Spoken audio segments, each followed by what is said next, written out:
It is election day in Oklahoma. The big races we're tracking tonight and the concerns voters say they're keeping in mind as they cast their votes. A string of overnight gas station robberies ends with an hours-long police standoff. How officers track down 4 suspects and why they're still searching for one more. This is the Fox 25 News at 5.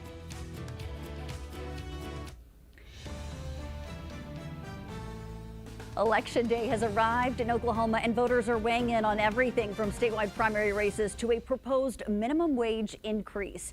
Before heading to the polls, officials remind voters that Oklahoma has a closed primary system, meaning ballots vary based on party registration. Republican and Democratic voters will decide several major races, including governor, while independent voters will see nonpartisan contests and the statewide minimum wage question. Election officials say turnout is expected to be strong as voters make decisions that could shape Oklahoma's future. Well, voters only have a couple more hours to cast their votes. Fox 25's Paige Taylor joins us live from one of the polling locations. Paige, tell us what you're seeing. How's the turnout? Well, hey, Wendy, I'm here at a church in Nichols Hills, and there are lots of people pulling in to vote and going in to cast their ballots. It's been a steady stream of people. We'll probably see that pick up even more as the workday concludes.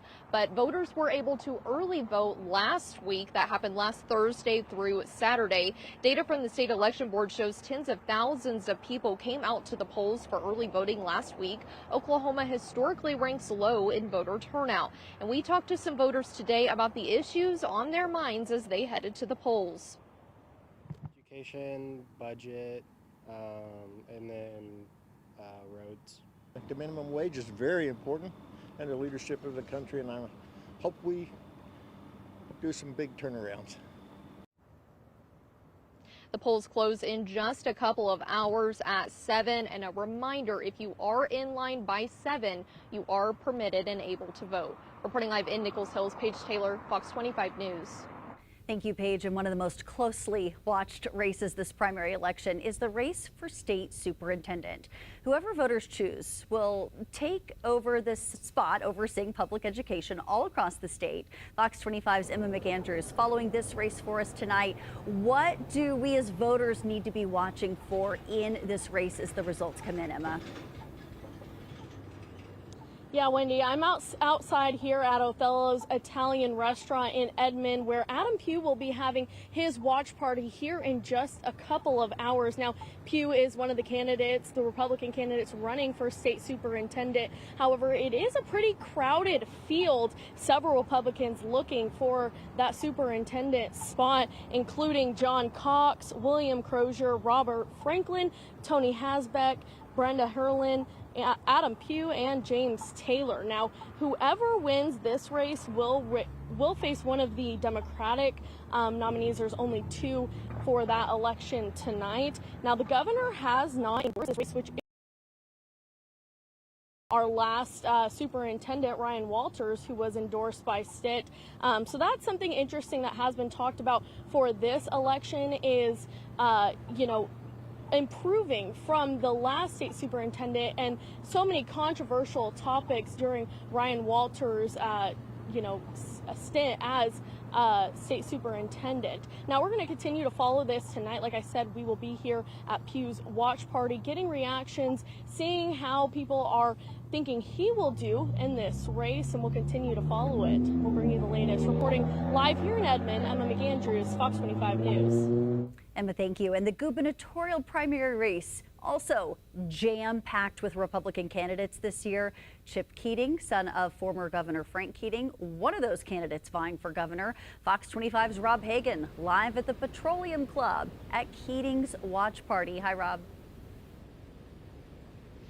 Hey, Wendy, that's right. Now, Chip Keating is a former OHP trooper who was sworn to protect, and now he's plugged his campaign trail with promises to drive out what he calls Oklahoma's illicit drug crisis. Now, he also says that Oklahoma's being governed as a blue state. Now, there are a ton of Republican candidates in this gubernatorial race. I'll break down some of them for you. He's among 9 Republicans vying for the position, including former House Speaker Charles McCall, Gentner Drummond, and Mike Mazzei, who has President Trump's endorsement. And there are also 3 Democrats running: Cindy Munson, Connie Johnson, and Aria Asma. Now, in a podcast Monday, just to tell you a little bit about Keating, he says he wants Oklahoma to be a manufacturing magnet, mentioning ambitions to drive natural gas turbine production.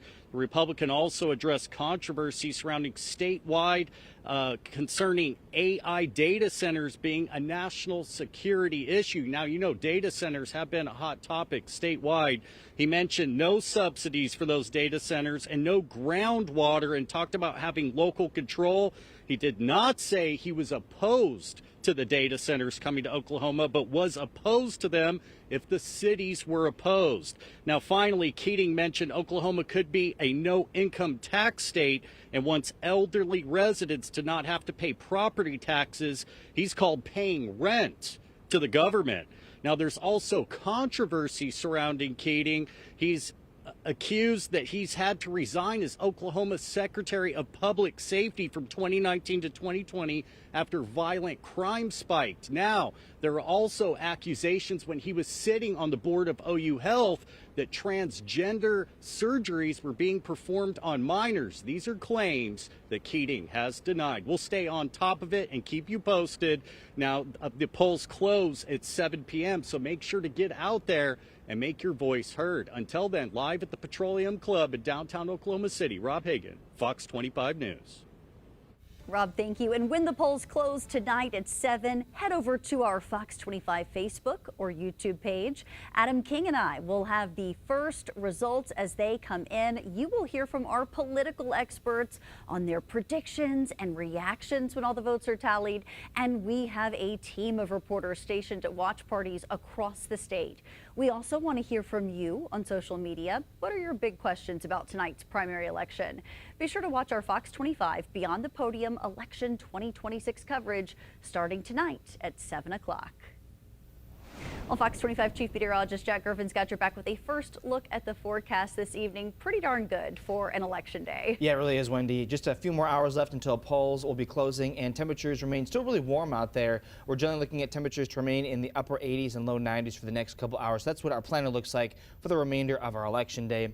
And even when you can see when polls close at 7 o'clock, we're probably still looking at temperatures in the metro area to be pretty close to 90. But it's nice and sunny out there, as you can see on our Skycam network across the metro area. And we're noticing some building cumulus clouds across the northern part of the state, which we'll get to, but it's warmer today for sure than yesterday. We have a lot more low and middle 90s on the map right now, and compared to 24 hours ago, a lot of us are about 5 to 10 degrees warmer, and we'll be making another pretty big jump for tomorrow too, because it's going to be a hot and humid Wednesday across all of the state. Heat index values are also looking at more of those middle and upper 90s showing up on the map there, so just an overall warmer evening across the state. Now, later on this evening, we do have to kind of watch out for a few storms that could develop as a weak front is moving on into portions of northern Oklahoma. We have a marginal risk from SPC. Winds could be up to 60 miles per hour, quarter-sized hail with some of those storms. And we're just now starting to see a few storms developing across portions of southwest Kansas, beginning to make their way closer to Harper County. We're also watching storms that'll be favoring more locations closer to the Gulf, as we could be talking about some more tropical moisture down across Texas. But like I said, we're watching that storm there just to the south of Ashland, Kansas, making its way into portions of Harper County. Kind of some slow-moving storms, and we're not looking at very many of them to be out there this evening, but we'll be keeping an eye out on that. So that storm has already formed, and as you can see, our Futurecast does a pretty good job showing those storms will be there, just kind of slowly meandering and floating through the state as we go into the evening hours. And you can see by around 11, 12 o'clock, there isn't anything left over. So once we get a little bit past sunset, whatever storms are out there should fade away, and we've got then a pretty quiet night for tonight. Lows will be in the low and middle 70s across much of the area. A hot day tomorrow. Temperatures will be in the upper 90s 30s and some triple digits for air temperatures. Heat index values will be even higher than that, and there will be chance for some storms again across portions of northern Oklahoma. So we've got a few days here of severe storms. Heat advisories are already posted for tomorrow, and we'll be also watching the tropics as some of that moisture may try to make its way northward into Oklahoma. Wendy, back to you. Oklahoma City police arresting 4 people following an hours-long standoff tied to a series of overnight robberies. That standoff happened early this morning at the Augusta Apartments near Northwest 122nd and Meridian Avenue. Investigators say the suspects are connected to a string of gas station robberies across the metro. It was last night that Oklahoma City police responded to a series of robbery incidents that happened throughout the city. There were 4 separate incidents that occurred. The first started about 1:45 this morning at a convenience store on the west side of the city. Police got a description. They were able to track down that suspect after there were 3 other stores that were robbed. So far, 1 man is in jail. 3 others have been interviewed by police. Detectives are still searching for an additional male suspect. The Oklahoma Bureau of Narcotics says a major marijuana grow operation has been shut down in western Oklahoma. Agents executed a search warrant yesterday at a grow facility in Arapahoe and seized more than 5,400 marijuana plants, along with nearly 366 pounds of processed marijuana. Investigators say the operation is tied to an ongoing probe into illegal cultivation and alleged black market marijuana trafficking. 1 person was arrested on drug trafficking and manufacturing complaints. New details are emerging about an alleged plot targeting the UFC Freedom 250 event in Washington, D.C. According to Fox News Digital, 5 people were in custody yesterday, while investigators identified at least 23 people connected to the alleged network. Authorities say arrests have been made in several states, including Ohio, California, Missouri, and Nebraska. Sources say all of the suspects are U.S. citizens, and investigators have found no foreign connection to the alleged plot. The FBI reportedly uncovered online messages discussing an attack on the event. As America prepares to celebrate its 250th birthday, one company helping keep Old Glory flying. An inside look at the flag's role in some of the nation's most historic moments. And we're watching that storm get a little bit closer to the Kansas-Oklahoma line right now. Coming up, we're going to be talking about this storm as well as a few more opportunities for some storms later on in our forecast after this.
The United States of America has a big birthday coming up this year, 250 years. This week, the nation recognizes the star-spangled emblem of our freedom during National Flag Week. The National News Desk's Taylor Murray brings us an inside look at our flag, proudly made in America.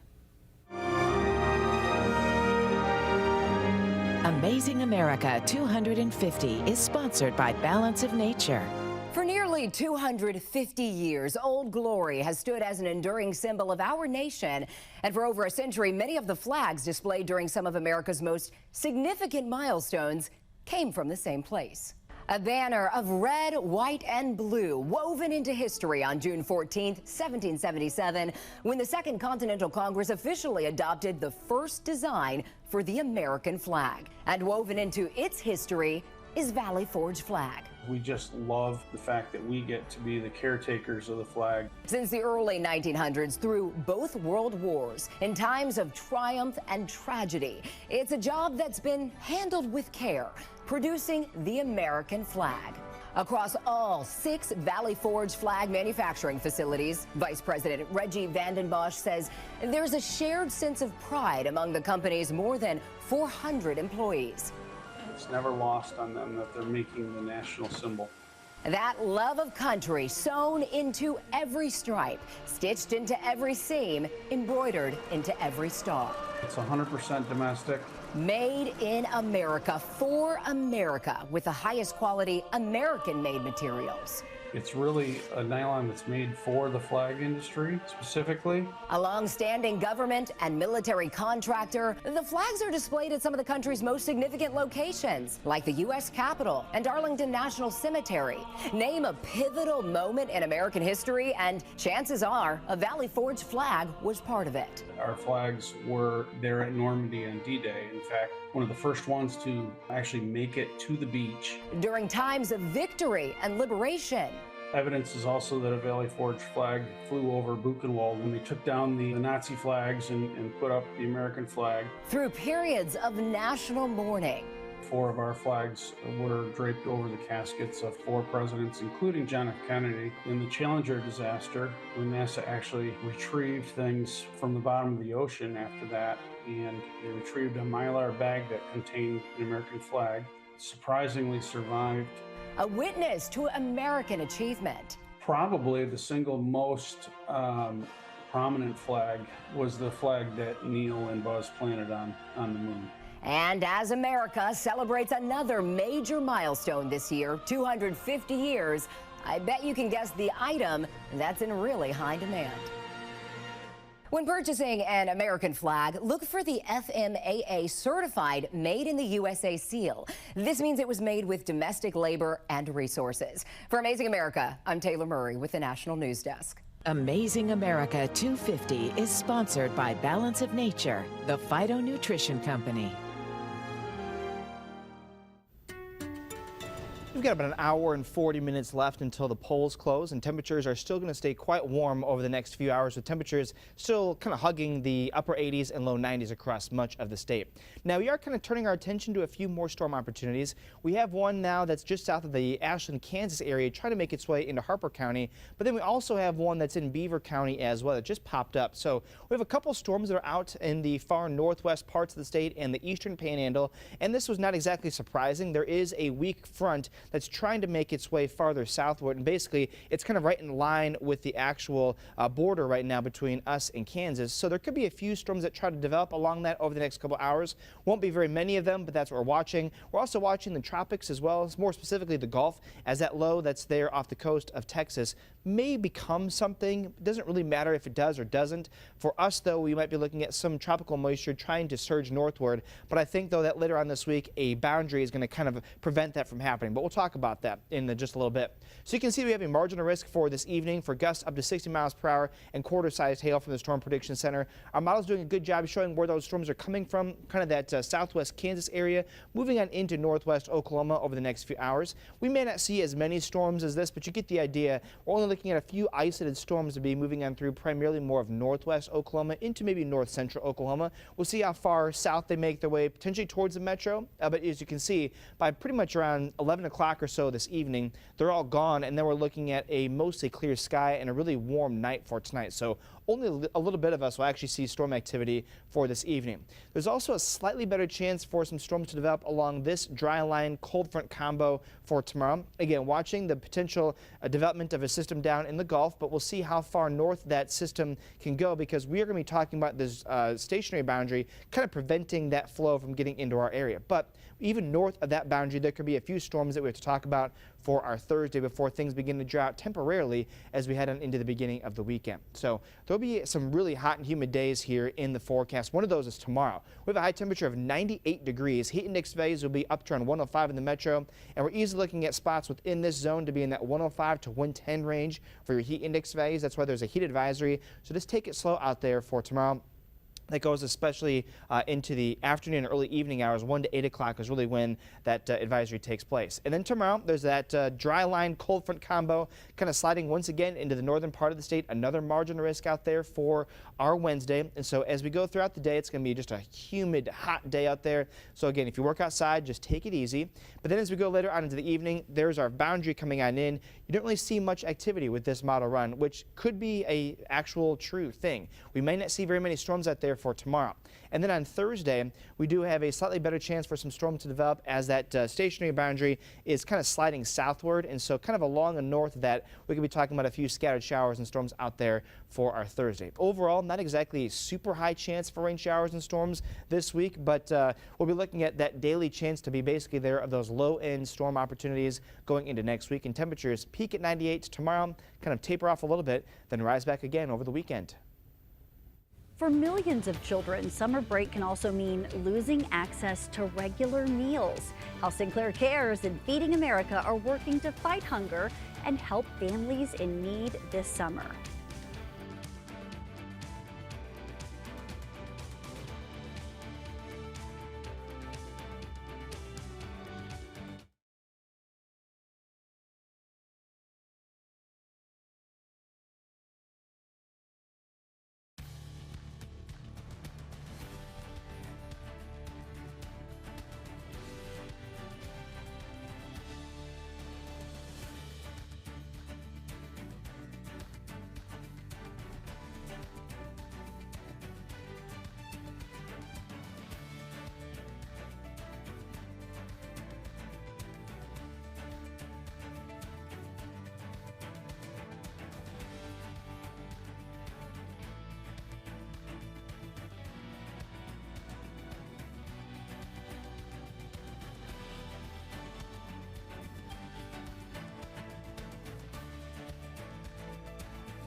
Summer is supposed to be a fun time for kids, but for millions of children, it's also when something they count on disappears, a reliable meal. That's why Fox 25's parent company is teaming up with Feeding America for Sinclair Care's Summer Hunger Relief.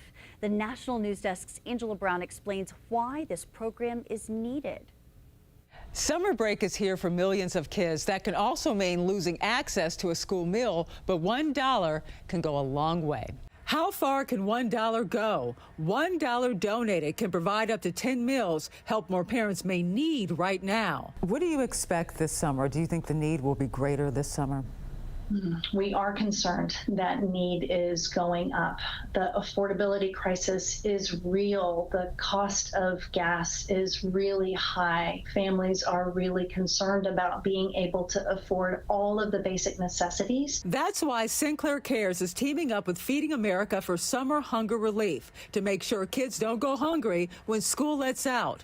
The goal? Simple. Help to feed kids during the summer months when school meals are no longer available. During the school year, 21 million kids receive free school lunches. And so imagine the last day of school is the last day that they can count on that nutritious meal for breakfast and for lunch from their school. Hunger does not discriminate, affecting kids in all parts of the country. Feeding America says 1 in 5 kids in America, about 14 million children, face hunger. And in some rural communities, that challenge is even greater, with child food insecurity rates reaching nearly 50% in some counties. Viewers can make financial donations or sign up to volunteer. Donations made through SinclairCares.com goes directly to the Feeding America Food Bank, serving your local community. Sinclair is also kicking off the campaign with a $25,000 donation. When those dollars come into your local community, your local food bank will turn those into food and meals that flow out to local food pantries and meal programs that are directly serving your neighbors. The Sinclair Care Summer Hunger Relief Campaign runs through July 12th, with some stations extending that through the end of July. To donate or learn how to help, go to SinclairCares.com. I'm Angela Brown for the National News Desk.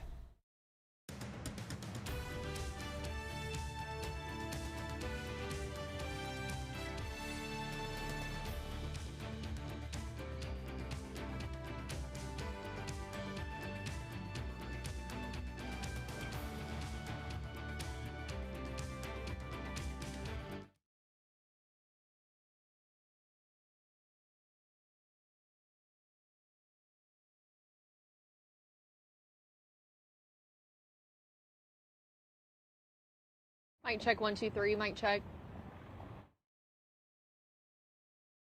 Oh. Mic check. Rob Hagan. Check. Mic check. Mic check. Got me? What? I'm cutting out? Mike is cutting out. How? 1 2 3 4 5 6 7 8 9 10 11 12 13.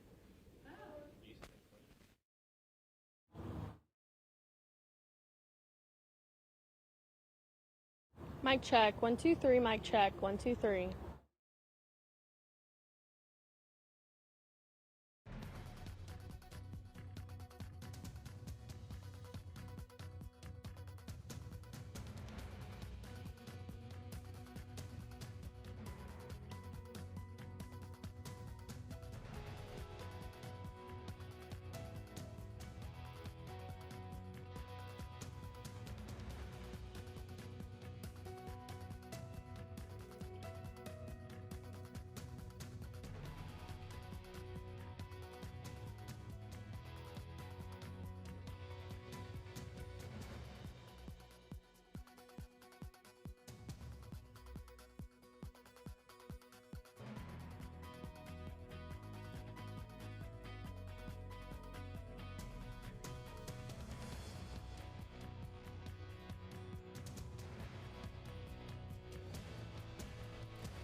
is the Fox 25 News at 5:30.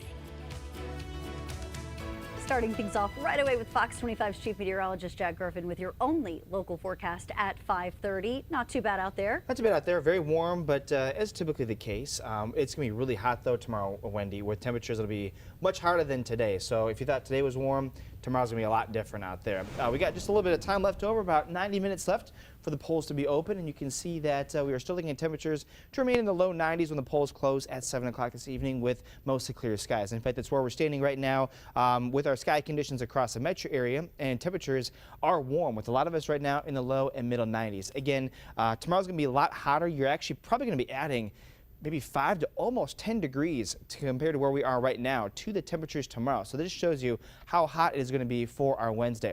Now we are tracking two little cells that we have out there. One of them just making its way into portions of the northeastern part there of Beaver County and also into northern Harper County as well. So both of those are coming out of Kansas right now. No warnings on those currently, but a lot of lightning with them. And overall, though, we're going to be looking at that to be the zone to watch out for some storm development this evening as we're kind of on the tail end of the cold front that's basically at the Oklahoma-Kansas line right now. Also down farther to our south, we're still watching the stationary boundary, kind of keeping all this tropical moisture down into more of Texas and Louisiana. But we'll watch this zone and this corridor for some storms to develop this evening. We do have a margin of risk from the Storm Prediction Center, winds up to 60 miles per hour, quarter-sized hail. And our model's doing a good job showing those storms developing there and then kind of slowly moving off to the southeast over the course of the evening. We'll see how far to the east and to the south they're able to go. But you can see, though, that once you get to around 11 o'clock, they're pretty much gone, and then we've got dry, partly cloudy to mostly clear conditions overnight tonight. So most of us are going to be dry. We'll have to watch out for some of those storms out there in the northwest part of the state. But otherwise, though, temperatures will be in the 70s for lows and then into the upper 90s and low triple digits for the air temperatures. Heat index values will be even higher than that, and we have to talk about more opportunities for some storms in the evening. So we already have heat advisories already out in place for our Wednesday, Wendy. We'll also be watching the tropics again for maybe if some of those rain showers can make the way up into our area. All right, thanks a lot, Jack. Well, the gubernatorial primary race is jam-packed with Republican candidates this year. Chip Keating, son of former Governor Frank Keating, is one of the candidates vying for governor. Fox 25's Rob Hagan live at the Petroleum Club with Keating's watch party set to begin, I'm guessing, here in the next couple of hours, right, Rob?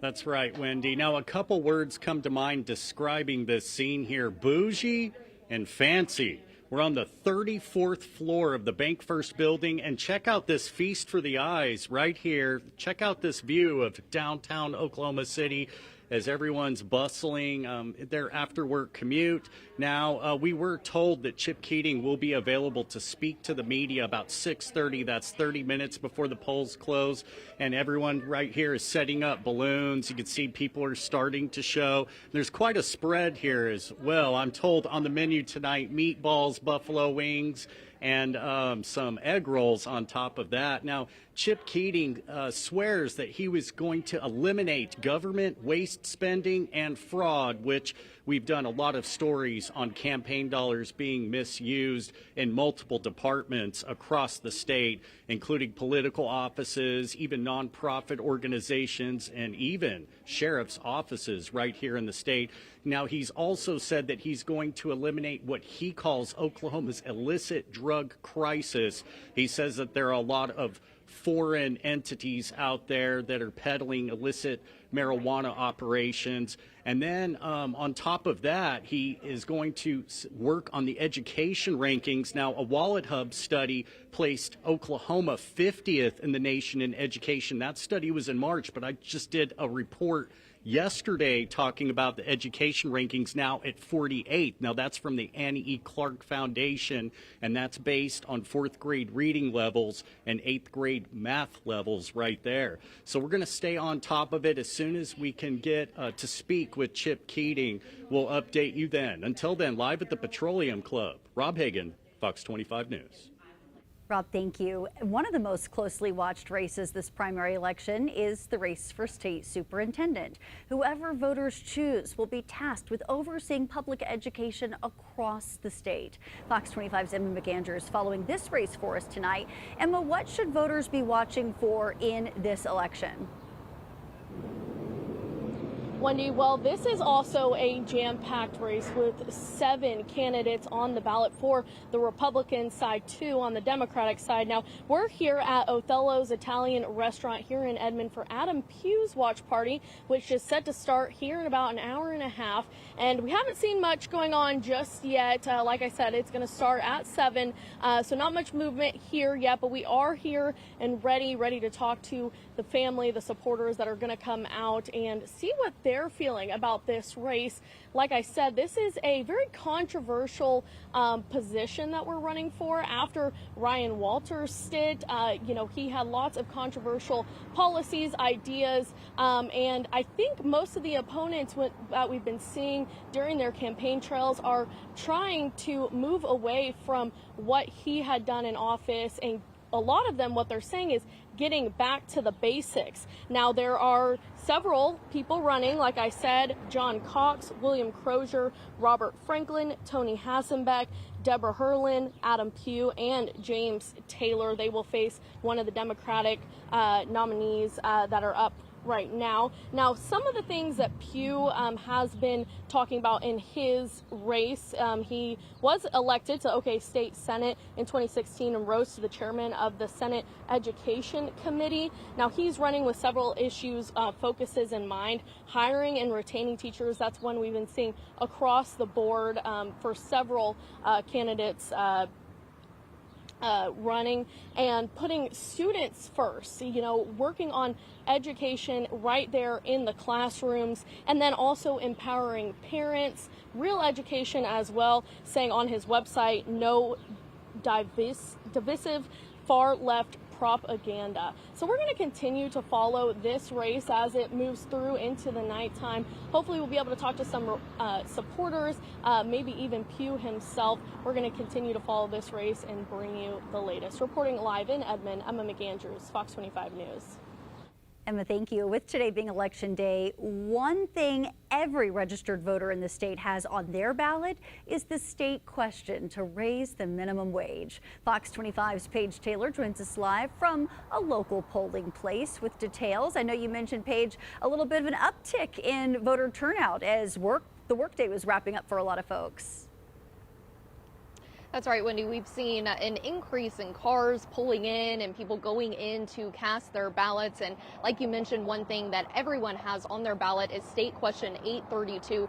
If voters pass that state question, the minimum wage would gradually raise over the next several years. It would be sitting at $15 an hour in 2029. Now, Oklahoma's minimum wage has been sitting at $7.25 since 2009.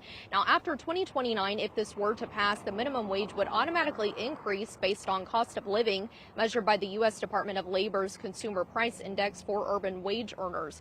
This state question has sparked debate about how it could affect workers, businesses, and the state's economy. And again, every registered voter is able to vote on this state question. Polls close in a little less than an hour and a half.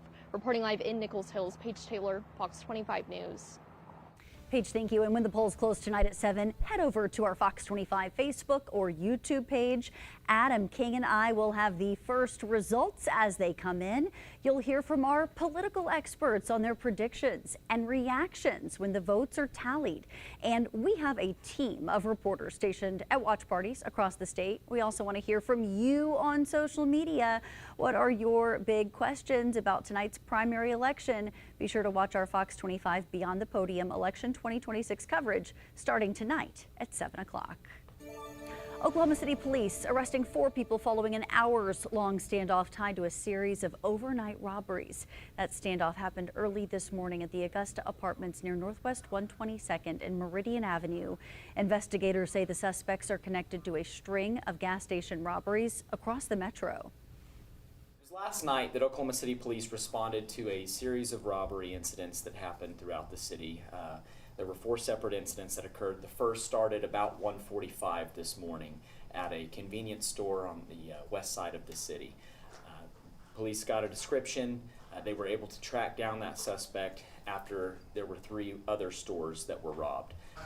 So far, 1 man is in jail. 3 others have been interviewed by police. Detectives are still searching for an additional male suspect.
This is Fox 25 Sports. Oklahoma baseball is one win away from playing for a national championship. The Sooners' red-hot postseason run continued Tuesday night as OU took down their third major conference champion over the last 3 weeks. Saturday, it was freshman Cole Rager pitching 7 innings of shutout baseball in OU's 9-0 win over Alabama. Tuesday, it was another freshman, Xander Mercurius, making his 4th start of the season, pitching 7.1 innings, giving up 3 runs, and striking out 9 Bulldog hitters on the way to a 4-3 win. And Xander is giving all the credit to his head coach, Skip Johnson. The guy sitting right next to me, Skip Johnson. He's been great. He's been helping me every single day, just becoming better, and that's all I can do, and that's all I can help or can ask for.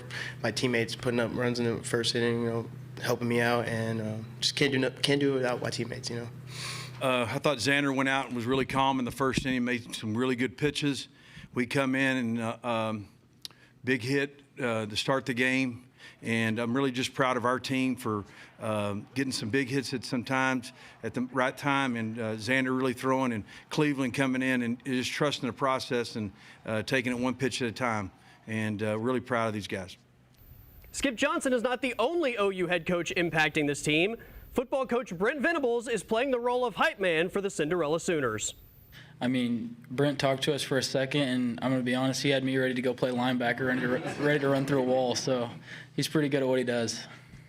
Oklahoma could punch their ticket to the National Championship Series with a win on Wednesday night at 6 p.m. They'll play the winner of tonight's elimination game between Georgia and Texas. I'm Colby Daniels, and that's a look at sports. Thanks, Colby. We are tracking 2 little cells trying to make their way in from southwest Kansas into the Panhandle and far northwest Oklahoma. They're kind of falling apart right now, especially the one that's a little bit farther off to the east as it makes its way into Harper County. The one that's back off to the west a little bit within Beaver County still has a little bit more in the way of some lightning strikes, but right now both of these are not severe. But those are going to be kind of the storms to kind of watch out for as we go for the next couple hours, as this zone might be an area of development over the next few hours, as there is a little cold front that is sliding southward into portions of far northern Oklahoma. And then we are also watching the Gulf too, as there is likely going to be the chance for some tropical moisture to influence the forecast down there. There was some thinking that maybe it would get up into our area, but I think with some of these stationary boundaries that we'll talk about, I think that that's probably not going to happen, but it will still keep the chance for rain in our forecast. So for this evening, we do have a margin of risk until 11 o'clock for winds up to 60 miles per hour, quarter-sized hail, and I think that's going to be the area to watch out for. Southwest Kansas for some storms to come on into northwest Oklahoma. As we go throughout the remainder of our evening, some of those storms could again pulse up to severe limits, but they're overall though going to be weakening, especially as we get closer to sunset. And then generally after 11 o'clock or so this evening, we're then looking at dry conditions with mostly clear to partly cloudy skies and just really warm conditions across much of the area overnight tonight. So a lot of our lows are going to be well into the 70s overnight tonight. There is that potential tropical system that we'll have to watch out for, but we've got this cold front dry line combo coming on into northwest Oklahoma for a Wednesday. There could be a few more storms along that, and this eventually becomes a stationary boundary, which will help to kind of deflect all that moisture back off more to the east of our area. And so this boundary potentially could fire up some more storms along it, but overall though will kind of help to block that tropical moisture from getting its way into our area. Then we're looking at a drier forecast by the start of the weekend until more rain showers and storms come back in the forecast later on for next week. It's going to be really hot and humid for tomorrow. Before we're talking about a chance for storms tomorrow, we're going to be talking about really hot temperatures in the afternoon, a high of 98 degrees. Heat index values could be up to around 105 in the metro, and within this zone that's in our heat advisory for tomorrow, we could be talking about 105 to 110 heat index values. So a very, very hot day and humid day across most of Oklahoma. And then again in the evening, we're watching out for the chance for some of those storms again, thanks to that next little cold front that slides on into the state. Gusts up to 70 miles an hour, up to golf ball sized hail. So still ratcheting up things just a little bit, but overall though still looking at a margin of risk because we might not be talking about very many storms out there for tomorrow. It might just be too hot to get too many storms to pop up. But as we animate through our futurecast, there would be again this boundary sliding southward, but you're not seeing anything because we're probably looking at again very isolated to storms in general. And this model actually doesn't have anything for Oklahoma tomorrow, which is a possibility. So don't plan on there being a lot of storms this evening or for tomorrow for that matter.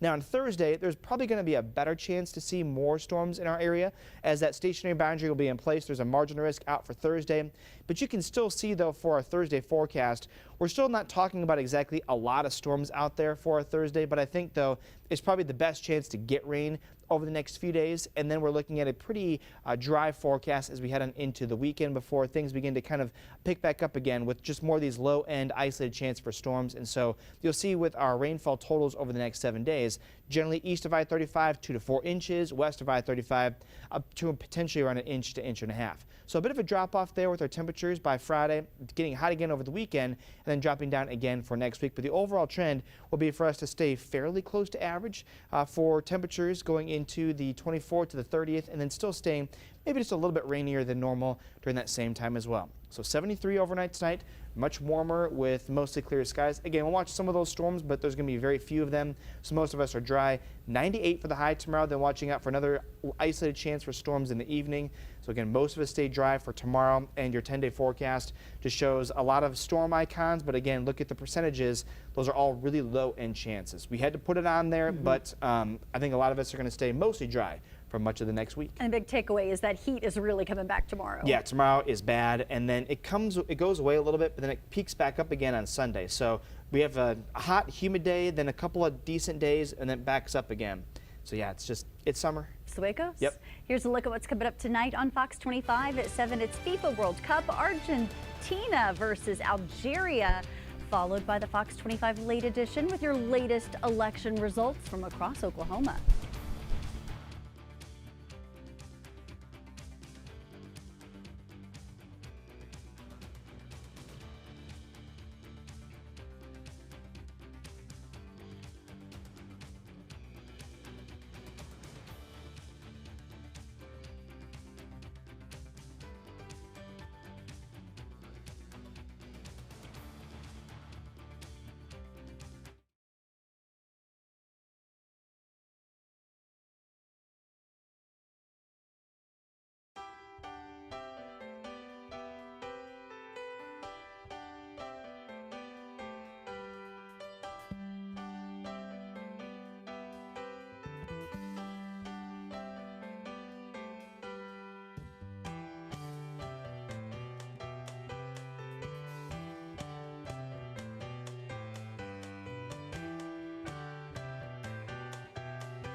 A surprise guest stole the show during a performance of Romeo and Juliet. In Turkey, a stray cat wandered onto the outdoor stage during the ballet's final scene and made itself right at home next to Romeo's character. Video shows the cat cuddling up to the actor and even playing with his hair as Juliet delivered her dramatic lines. Performers say stray cats frequently show up during outdoor productions and rehearsals. That's Turkey for you. Those cats, man, they own that place. That's so funny, and he's doing a good job there, because at the end of Romeo and Juliet, we all know what happens, so he's acting really good there. Oh, it's a good kitty. Can you imagine, though? Just clawing in his hair like that. Can never have too many cats. True. Yes.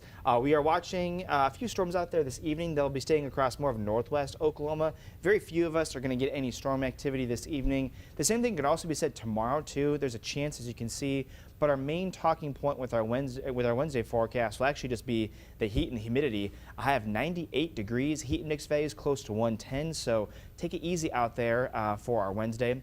A better chance for storms, but still a lot of us won't see rain on Thursday, and then you're noticing just most of those low-end chance for storms continue in our forecast for much of the next 10 days.